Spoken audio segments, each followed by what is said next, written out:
My boyfriend and I were less than 250 miles from Katahdin, the northern terminus of the AT. But because of weather, including Hurricane Lee, me stopping to make videos, and just general exhaustion, it seemed like we were just as far away as ever. Our good friend Pac-Man was about 80 miles ahead and had been seriously slowing down for us, but it was getting to the point of him waiting a really long time. All three of us decided Smokemaster and I would join Pac-Man and several other hikers we knew up past the Kennebec River, hike till Katahdin, and then us two would come back to hike those 80-ish miles between where we left and started again. In the 6 months I had been trudging towards Katahdin, having more to go afterwards was not the way I pictured myself summiting. But one of my reasons for doing the AT in the first place was to be in a moving community of adventurers, and I also didn't picture myself summiting with only one other person I knew in the cold, worried about Baxter State Park closing. So it wasn't going to be perfect either way, and breaking what was left of the trail into 2 chunks made it seem more manageable. Amazingly, someone connected with a church gave us a ride all that way as trail magic. In the next days, I would go back and forth on whether this was the right choice, but it sure felt like it was when all three of us reunited. Hey, you! Oh, I miss you guys.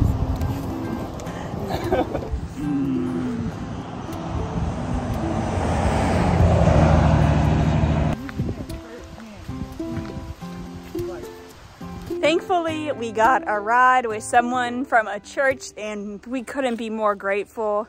We're so happy to be back, reunited, and I didn't realize how far ahead in the trail we were actually skipping. Shaw's, which is the last hostel before the 100-mile wilderness, and then it's Katahdin after that, is like 2 days away. Oh my goodness. I have had a hard week prior to this, but now the sun is shining.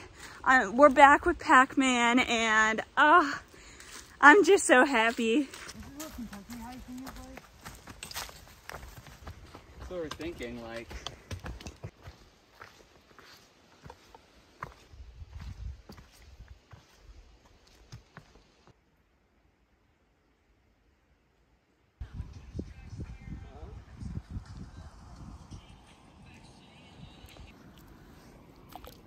Oh. You know what? I don't think I'll go in. I don't feel like walking around with wet clothes. It's not worth it. Oh.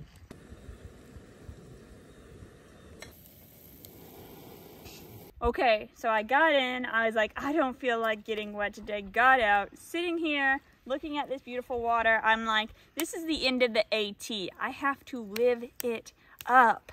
So, let's go. Anticlimactic slow down run, but ripping off the band-aid. 3, 2, 1. Woo, woo, woo, that's cold. I was gonna float around, but that's actually good. That was the polar plunge I needed in my afternoon.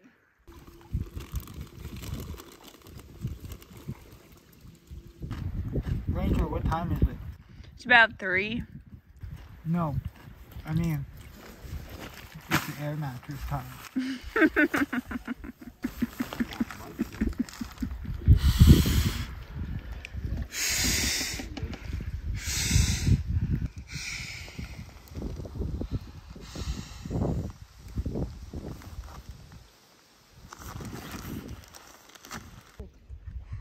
Because we're in Maine. There's been a canoe right there for like 15 minutes. Pac-Man made us coffee and his AeroPress, so you can see why we like the guy. And then it was back to hiking.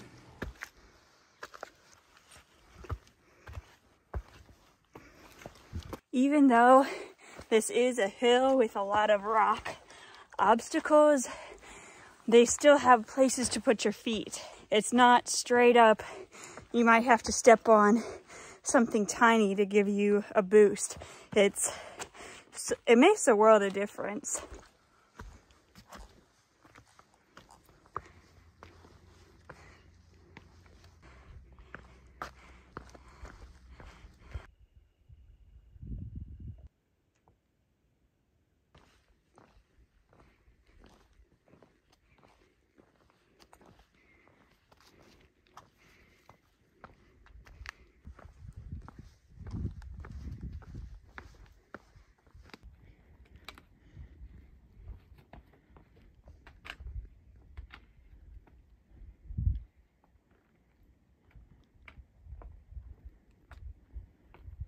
Oh gosh.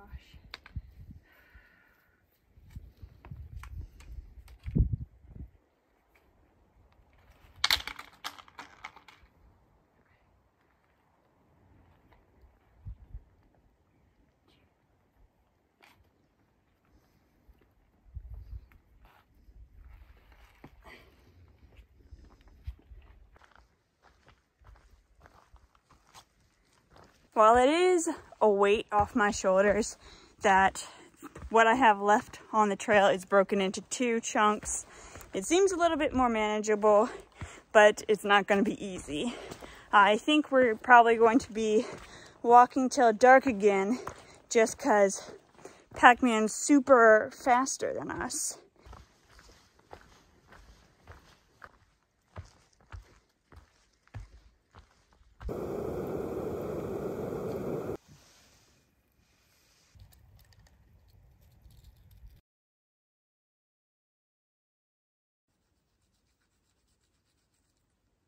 It was ironic last night because Pac-Man got so far away from us. We were really exhausted and we were like, okay, we're actually not going to end up camping with him, even though we came up here to hang out with him. Just one of those things. That's how it works out.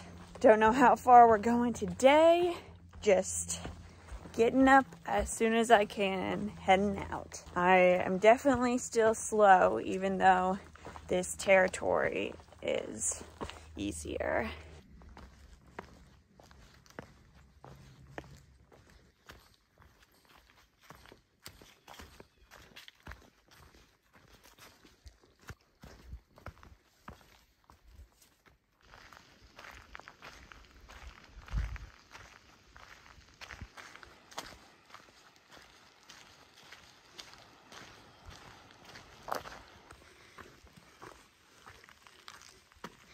I've been walking for about 3 hours and I've gone 5 miles.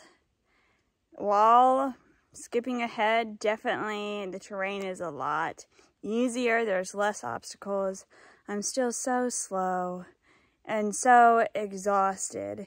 And a reminder that when I say slow, there is some like judgment, I think, in the hiking community. Some people just want to go fast, and if you aren't fast, then what are you doing? I'm not saying that. I'm saying I would like to go faster so that I have more free time. I'm also thinking about the videos I am making and trying to put out as I'm hiking. With the 100-mile wilderness coming up, I need to have at least 2 videos ready to go for that because it's going to take over a week. Even though it is easier, it's still not easy.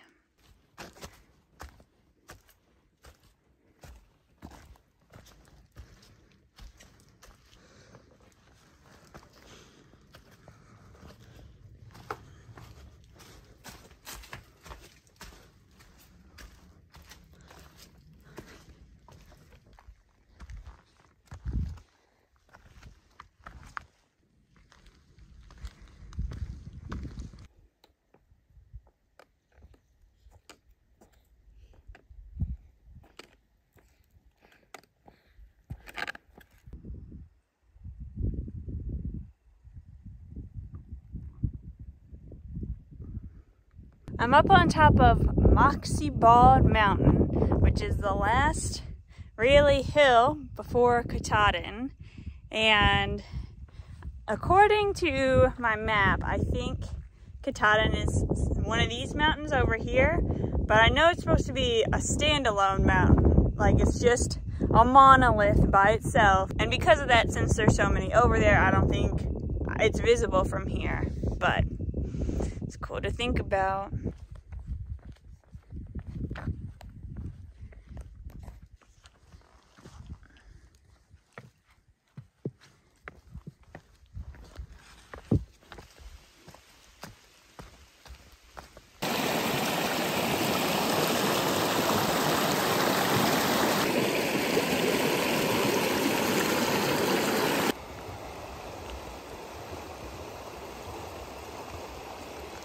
I found myself in the middle of this mud pit. There's nothing really to walk on, And also I'm poking with my poles because sometimes it goes down to your ankles. I think sometimes you could go down knee deep. You never know. Embrace the suck.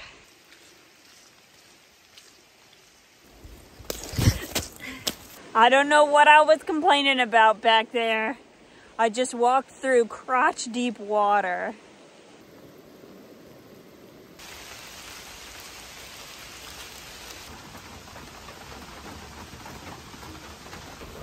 I usually don't read shelter logs, but somehow I caught one last note from Smoke's secret admirer. And someone wrote in their own cuss words too. If you're wondering, it wasn't me. I didn't like him when the note started.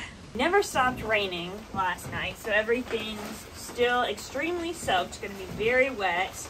I am shivering at wearing all this wet stuff back again. The good news is though that we are 10 miles away from Shaw's, a hostel that I've been hearing about for a long time. The last hostel on the AT. Technically it's not for me because I have those bonus miles, but I'm just looking at this like it is the end for me, and then when I go back and do those other miles, it's just a bonus. It'll be a little more fun to be at the same stage in the trail as everyone, so I'm just pretending. Anyway, the last hiker hostel of the AT. Oh my gosh. Very bittersweet, but on a day like this, it's a little more sweet than bitter.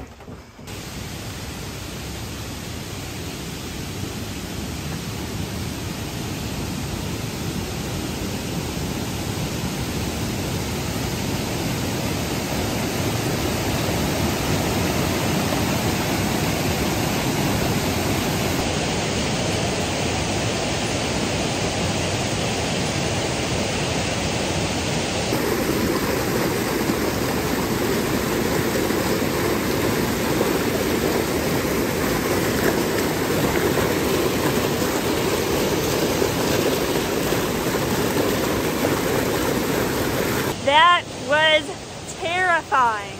My legs and feet feel different. I don't know if they're numb or that was just the force of the water on me for the past 5 minutes. And it just feels different now because it doesn't have that force. Whew. I decided not to use the string after all and just my poles so I could feel how deep it was. More of a 4-limb experience. So I'm poking my way out there trying to find the shallowest but not the strongest current. In the middle it was up to my shorts, and I thought if I fall my phone's gonna get wet and so many things will be lost. I forgot to unclip my backpack, which you're supposed to, so it's not holding you down in case you're in a real drowning situation. Ooh.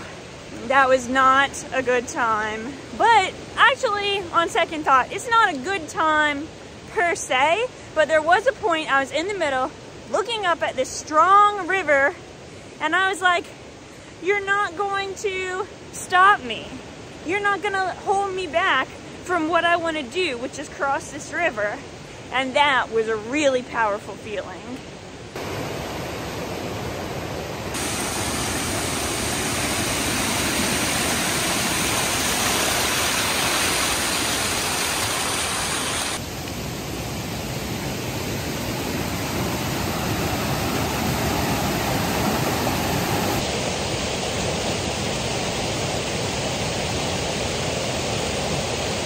With that one being not as wide, that wasn't as bad.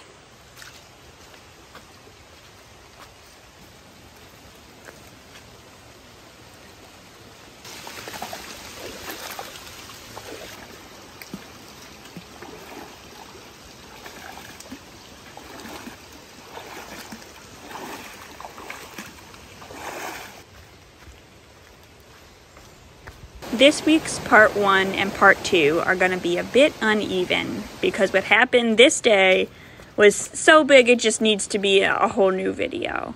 Sorry about that, but part 2 will be out tomorrow. Or it's already out, depending on when you watch this. You know.